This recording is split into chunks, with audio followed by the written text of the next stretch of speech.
একটা ঘোষণা, বগুড়ার বিট মডেল স্কুল অ্যান্ড কলেজের শিরোপা জয়ের আনন্দ নিঃসন্দেহে আরও বেড়ে গেল তাতে। দলটার জন্য 1 লাখ টাকা অর্থ পুরস্কার ঘোষণা করেছেন বিসিবির মিডিয়া কমিটির চেয়ারম্যান আসিফ রাব্বানী। কারণ খুদে এই ক্রিকেটারদের অর্জনকে অ্যাপ্রিসিয়েট করা।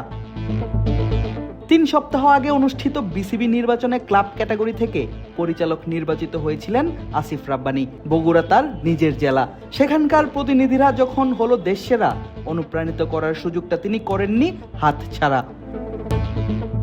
আসিফ রাব্বানী বগুড়া জেলার সন্তান বটে, একই সাথে তাকে রাজশাহী বিভাগের সন্তানও তো বলা চলে। Runners up Rajshahi Loknath high স্কুলের জন্যও 50,000 টাকা পুরস্কারের ঘোষণা এসেছে তার পক্ষ থেকে।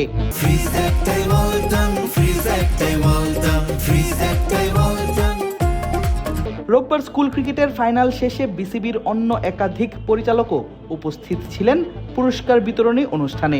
মিনহাজুল আবেদিন নান্নু, ফাহিম সিনহা, রফিকুল ইসলাম বাবুদের কাছ থেকে স্কুল ক্রিকেটাররা পেয়েছেন উষ্ণ অভ্যর্থনা।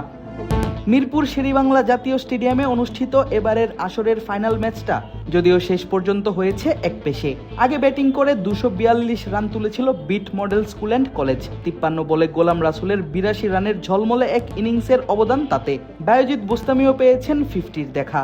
অপরদিকে পুরো আসরের মতো ফাইনালেও বল হাতে উজ্জ্বল সিফাত আলী 4 উইকেট নিয়েছেন 9 ওভার 1 বল হাত ঘুরিয়ে। লক্ষ্য তাড়া করতে নেমে অবশ্য সুবিধা করতে পারেনি রাজশাহী লোকনাথ হাই স্কুল। দলের কোনো ব্যাটার পাননি 50-র দেখা।